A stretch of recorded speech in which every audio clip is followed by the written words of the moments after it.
Hello and welcome to Ryno's Orioles Report. Please like the video and subscribe to the channel. Well, you really don't understand this Oriole team sometimes. They go up to Toronto and they look terrible. But then they sweep the Pirates and the White Sox and the Padres, and they take 2 from the Los Angeles Dodgers. Wow. Just wow. But okay. However, I guess the upside, if you look at it, is this season may be a fluke due to the large amount of injuries they've had to very key players. We'll see if players like O'Neill and Westberg, Radish, maybe Rodriguez can be healthy next year and see where this team ends up. And maybe what they do in the offseason, because new manager and general manager going to be coming in, right? Or maybe Tony Mantelino 6th round. Who knows? Let's get right to this series. You can see them on MassivSports.com about the Orioles and the White Sox. Orioles in Chicago. Baltimore Orioles 4, Chicago White Sox 1. This was game 1 of the series, 3-game series. Holiday 2 hits, also walked once. Jeremiah Jackson hit, RBI and a walk. Emmanuel Vera, defensive replacement late. Okay. Gunnar Henderson over with a walk. Tyler O'Neill 1 hit. All right, let's get him going. Yeah. Mountcastle with a hit. Dylan Beavers over. Kobe Mayo DHing. Over, but walked twice. Okay. Basayo hit and a walk. Colton Cowser 1 hit, 3 RBIs. That's how you want it right there, right? Colton Cowser, the 9-hole hitter. Holiday with another double. Cowser with a home run. Yeah, 3-run home run from Cowser. And that was really it offensively. Oh, to make it even better for Cowser, that was with 2 outs. So that's good. It's wonderful. Kyle Bradish gets started in this game, only able to go 5 innings, which is fine if your bullpen can lock it down. And they did. 88 pitches. So the pitch count elevated a little bit, but you take it. It was really the walks that kind of did him in, and to a certain extent, I feel that the umpires are very inconsistent, but that is what it is. And Major League Baseball, at least to this point, will not do anything about it. Because it's not that they can't. It is that Major League Baseball will not. They do something in the future, we'll see. Kyle Bradish 5 full innings pitched, giving up 4 hits, 1 run, walking 4, striking out 9. Well, you can see why the pitch count got elevated. The 9 strikeouts in 5 innings and then the 4 walks. That had something to do with it. He could have gone 6, but you probably would have seen a few less strikeouts, and maybe if he had walked 1 or 2 instead of 4. But I almost said the defense. Well, the defense played okay, but the bullpen came in and shut it down. And right on cue, Cade Stroud in, first man out of the pen to relieve Bradish, and talked about this, that, what am I trying to say here? Cade Stroud has emulated Bradish's 2-seam fastball, and he's using that, for the most part, fairly well. Cade Stroud's numbers on the year look really good. Now, he hasn't pitched the whole year, but they look really good. Has he had some clunker outings? Yes. Yes, he has. Has he had some really good outings? Yes. Cade Stroud, the full 6-inning pitch. No hits, no runs, no walks, 2 strikeouts. Okay. Dietrich ends for a 3-inning save. His second save on the year. Again, pitching the full 3 innings, the 7th, the 8th, and the 9th. No hits, no runs, no walks, 4 strikeouts. Ends did that in 32 pitches, which is really why he went 3 innings. Now, if he had gotten up to 30 pitches halfway through his second inning, yeah, he's probably not coming out there for the third. But since his pitch count was relatively low, yeah, you send him out there. It's a good move.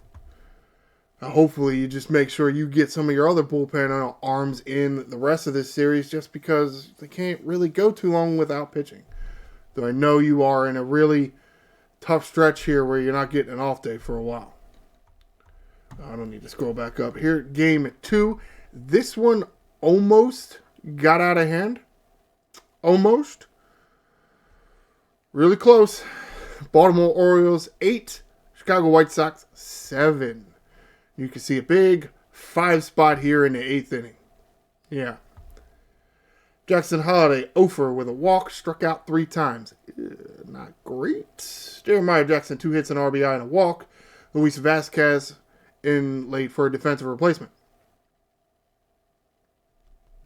Whatever, man. Gunnar Henderson, 3 hits, 2 RBIs. I see him really getting going in there. Hit a really good Chicago White Sox series. That's good. Hopefully Henderson stacks that and does even better next few series. Westberg finally back in here. Welcome back. 0 with 2 walks. So you take that. You're taking 0 for 3 if he's walking twice. Yeah, because that's his on base percentage is .400. Yeah, that's awesome. Dylan Beavers, 2 hits, 3 RBIs. Colton Cowser, 0 struck out 3 times. That happens when you move him up to the 6th hole, huh? You got to keep him down in the lineup. Kobe Mayo, 3 hits. Samuel Basayo, 1 hit, 2 RBIs. Dylan Carlson, your 9 hole, and your left fielder, 1 hit. I'm sorry, 2 hits. The one was for he scored a run, but who cares? Nice to see that. Especially Carlson not getting much playing time, but it's nice to see him get in there and actually do something. Jeremiah Jackson. Yeah, Jeremiah Jackson. Too many Jacksons on his team. Jeremiah Jackson with 2. Carlson Mayo also with doubles. Dylan Beavers with a triple. Yeah, Beavers can run. If you didn't know, you should know now. Beavers can run. Stolen base, because some of the stolen base is about how you get a jump off the pitcher. But you got to learn that. Okay, but Beavers can run. I don't know if he's really fast enough to play center field. I think he is fast enough if you need him to play center field. Like several years ago, they had Anthony Santander playing center field. Yeah, Beavers would be faster than that. I'm not so sure he is a center fielder yet, but we shall see. Cowser with a home runs. Basayo and Beavers with home runs. So Beavers got the harder 2 out of the cycle. Couldn't get the base hit or the double. Oh well. Cowser with a stolen base. Dean Kramer with the start in this game. Only going 5 2/3 of an inning, which still pretty good. 97 pitches for Kramer. So the forearm seems to be fine. Now, I mean, you're a little rusty out of the gate, which you expect from a 10-day layoff, but as far as health concern, I feel like as of now, there's not really a huge concern. As I said, 5 2/3 innings pitched for Kramer, giving up 4 hits, 2 runs, 3 walks, 4 strikeouts. Good outing for that. Geraldo in, close out the 6th inning, and then pitch the full 7th inning. Yeah, Geraldo's back. Ton of moves. No hits, no runs, no hits, no runs, and 1 walk, and then 2 strikeouts for Geraldo. So that's a nice performance. Hasn't had too many, but that looks very promising. Someone I think that some of us in the Orioles community were excited to see in his, I guess technically not his major league relief debut. He did when he was in the rotation a few times ago. Somebody opened for him and then he came in as a bulk guy. Technically, he has been in relief, but as far as being in a reliever role, filling the reliever position, Chase McDermott back with the Major League club in his debut as a relief pitcher. As in the position, not necessarily when you bring him into the game. And it did not go well. To a certain extent, some of it was not his fault. But at the same time, when the mistake is made, you gotta push through it and get that out. Chase McDermott only able to get 2 outs in the, the 8th inning. I'm sorry, because Geraldo pitched the final out of the 6th and then the 7th, and so this is the 8th inning. So only 2 outs in the 8th inning for Chase McDermott, giving up 2 hits, 4 runs, 1 walk, 2 strikeouts. You might wonder why 2 hits and a walk. That's only 3.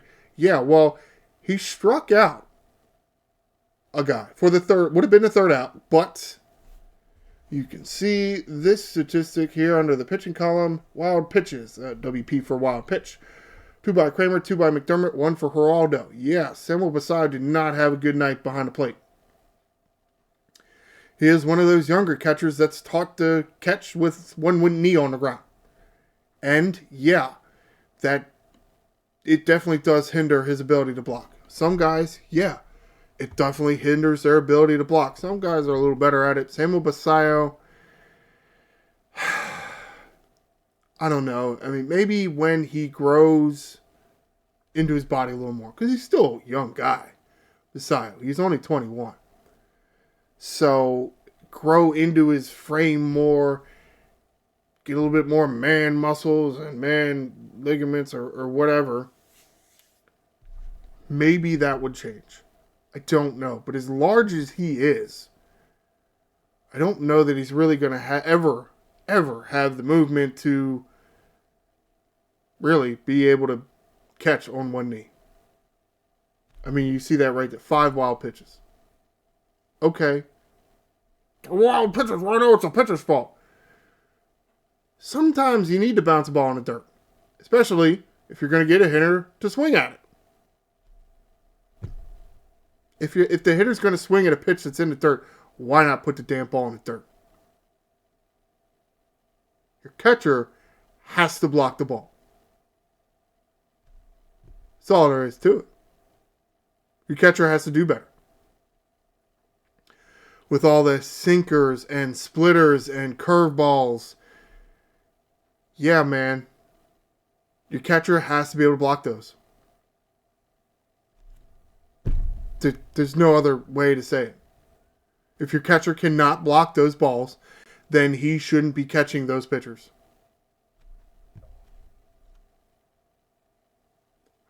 So that's part of the trouble here. It's not technically an error, but you strike the guy out and the ball gets too far away from Basallo that... And that's the other thing. Look, if you can't catch it, that's fine. But you got to be able to block it. And keep it within arm's reach. So when that third strike, on the drop third strike rule, and those of you that don't know, on a third strike, if the catcher cannot catch it cleanly, and it bounces away or whatever, the hitter can run to first. Because, it's a good question, if first base is unoccupied. Now, if the bases are loaded, then no, you can't do that. But I honestly don't even know why that's a thing, but it's a thing. Okay, that's fine. Whatever. But again, your catcher has to be able to block the damn ball. I mean, yeah. Moving on. Oh, did I say his line? So, 2/3 of an innings pitched for Chase McDermott, giving up 2 hits, 4 runs, 1 walk, and 2 strikeouts. Not the greatest performance, but not exactly the worst considering. Rico Garcia in to try to get through the inning. And of course, Rico Garcia and all the Houdini acts he's pulled. His first pitch, who was it? Benintendi. Andrew Benintendi. Seasoned veteran. Kind of, I almost feel like he's been stashed away with the Chicago White Sox and people barely know who the hell he is anymore just because the White Sox have been irrelevant for a while now. First pitch, gone. It was like, no doubt. And Garcia was like dumbfounded. Like, huh? how it just happened. Yeah. And luckily, that was the 7th run. No more after that because Garcia does get the out.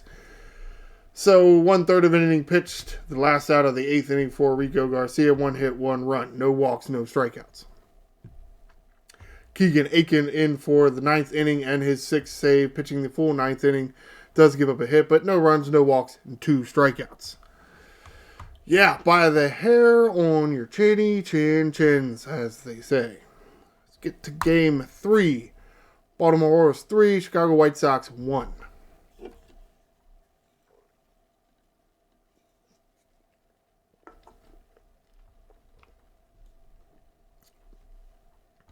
Jackson Holliday over with 3 strikeouts. Oh no, oh no, no. Jordan Westburg playing third base. Never see him back in the field. Over. Wow. 0 for 10. You're 1 through 2 guys. 0 for 10. And then Gunnar Henderson with 2 hits. So you're 1, 2, 3. 2 for 15. With 6 strikeouts. That's not great at all. Tyler O'Neill over, but he walked twice. So you'll take that. Jeremiah Jackson down in the 5-hole because Westberg's back. Westberg's probably going to be the 2-hole man. Hitting an RBI. So it's kind of nice to see that so far anyway. Jeremiah Jackson isn't necessarily affected that much by being dropped in the order a bit. Dylan Carlson coming in for defensive replacement late. Playing left field. Who swapped? Beavers goes from starting left to going playing right field. Carlson didn't get a bat. Kobe Mayo hit and a walk. Nice to see.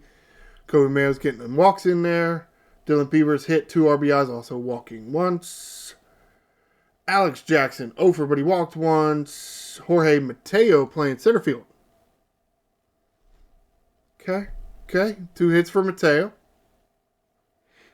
Welcome back. Nice to see you getting some time playing in the field instead of just pinch running. Colton Cowser, no at bat because he came in to play center field for Mateo late in the game. Extra base hits, only 2. Double by Mateo, home run by Beavers. Yeah, Orioles had a lot of base runners. And they were running around on the bases a lot, even though they only scored 3 runs.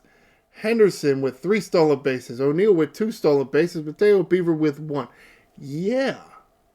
7 stolen bases on the day for the Orioles. 7. Okay. And it's really a shame that they couldn't score more runs than that.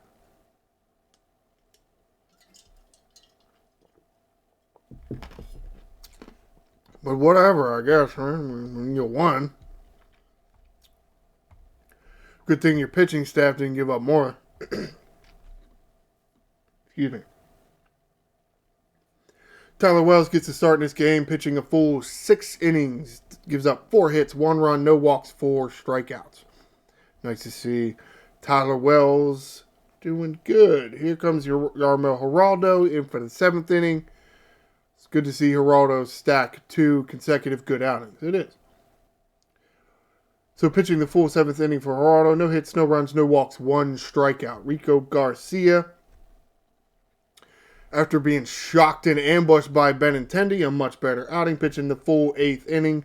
No hits, no runs, no walks, 1 strikeout. All right, Keegan Aiken in for his 7th save. Okay. Pitching the full 9th inning, does give up a hit, but no runs, no walks, no strikeouts. Okay, cool. Wonderful. Good job getting a sweep. You are now 72-8. There's still 8 games below 500. Wow. They must have been in some kind of hole the first third of the year, I guess, huh? Yeah. White Sox, 57-96. So at least you're somewhat close to 500. White Sox are so far below, but man, you just pick 5 games somewhere in there. 5 games in the Orioles season that could have went the other way. And you're talking about a team that would be 77-75. 5 games. Disappointing. Real disappointing. But President of Baseball Operations Mike Elias, you're getting started on your off season. You need to get a general manager and a manager. Or maybe get the general manager, let him get his manager.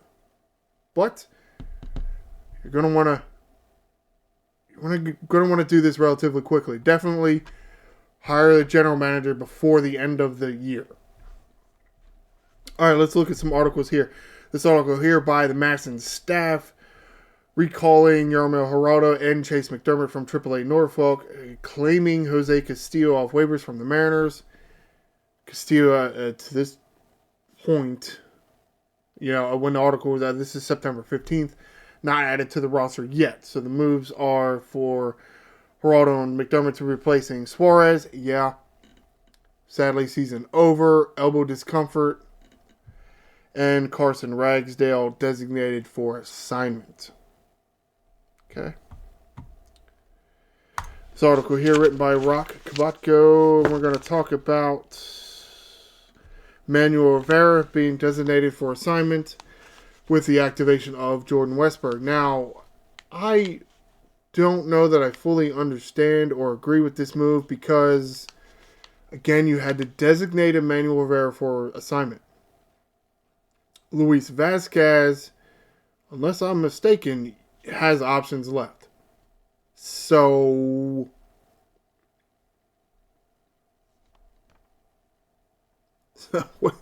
why keep Vasquez and not Rivera?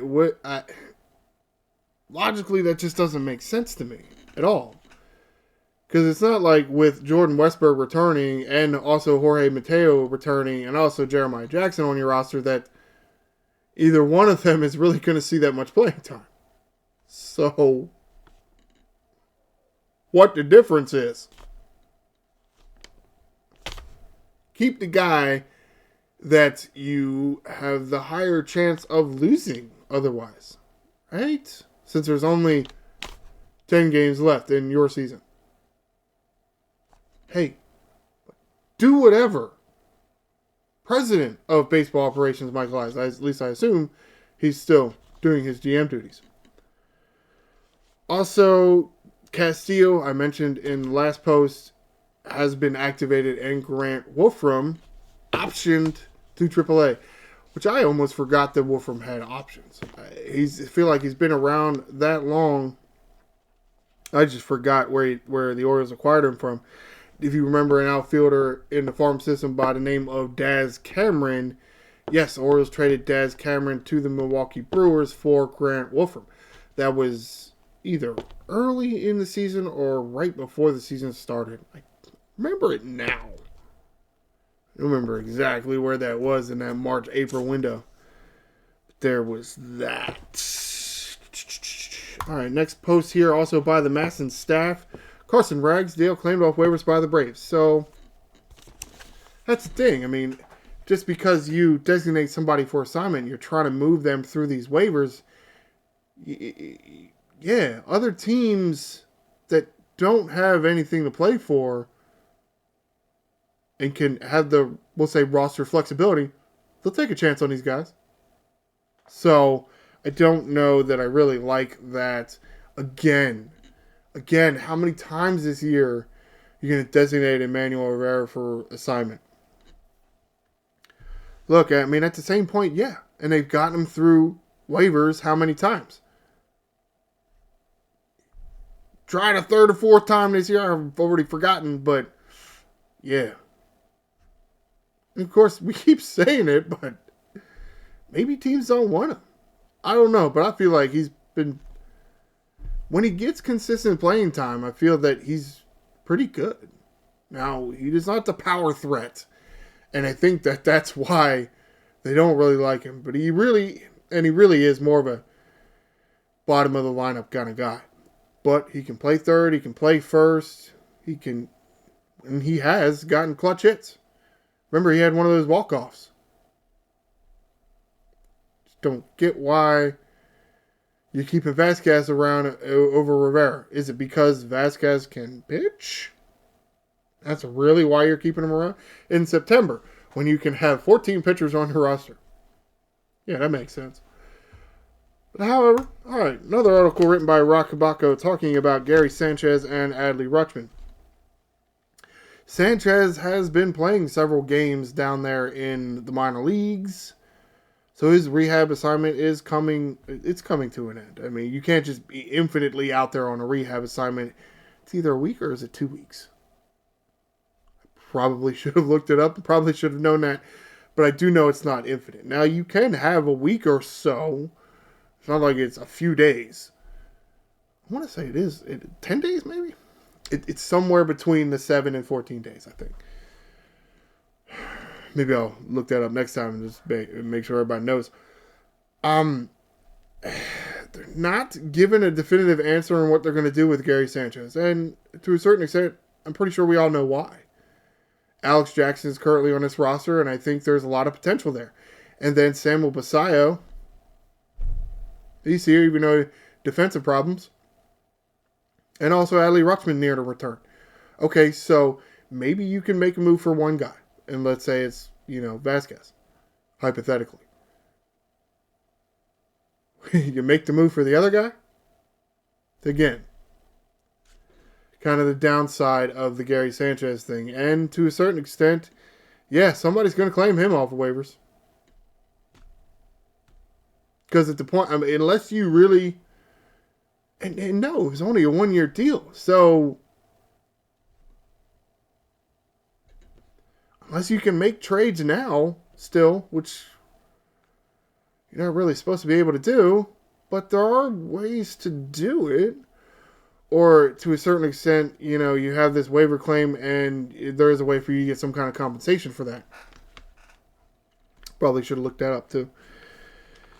That is some of the lesser known things that doesn't usually happen a lot, but it can, and I think it will happen with Gary Sanchez. That's assuming anybody really wants him. We don't really know. At one point in the year, the Yankees were actually having trouble with catchers. Possible. And I don't want that at all. Nope. But it really does look like it's going to happen relatively soon. Within the next week. Kind of shitty, but whatever. And what this was a Wednesday. This article was written Wednesday. Today's Thursday. No, today's... The hell day is today? The hell day? Today is Thursday. Yeah, what the hell day it is? Whatever. Well, it's right the first time. I thought it was written Wednesday, September 17th, around 5-ish o'clock in the evening. Adley Rutschman was starting his rehab assignment. So, the thought process there, if he's not hurt, you go and you get him in there a few games. You could see him in this Yankee series. Well ahead of Gary Sanchez. Because you got no room for Sanchez. Unless you want to risk losing Alex Jackson or if you want to option Samuel Basallo. Which certainly is a possibility. Of course, then you're paying Sam Basallo how much money to go back there into AAA? Whatever, man. So, yeah, hard decisions.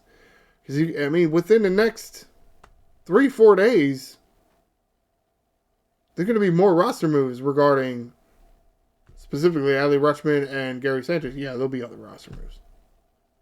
No, in this team, sure. But again, what the hell do you do with them? And maybe that's why, they went ahead and sent Rivera down now. Might as well get it out of the way. The longer you wait, maybe you bring more teams into the fold. Get it out of the way now because Castillo is probably an option next. After that, I don't know. That would be, again, a tough one. But we'll just have to see next few days. Speaking of the next few days, starting a 4-game set with the New York Yankees at Camden Yards. Woo, yeah. Thursday, today's game scheduled 7:15. Friday's game scheduled 7:05. Saturday's game scheduled 7:05. Sunday's game scheduled 1:35. And an off day Monday. All right, finally here. One of those elusive off days. Actually, Thursday night's game, why it's 7:15 and not 7:05, should be on Fox.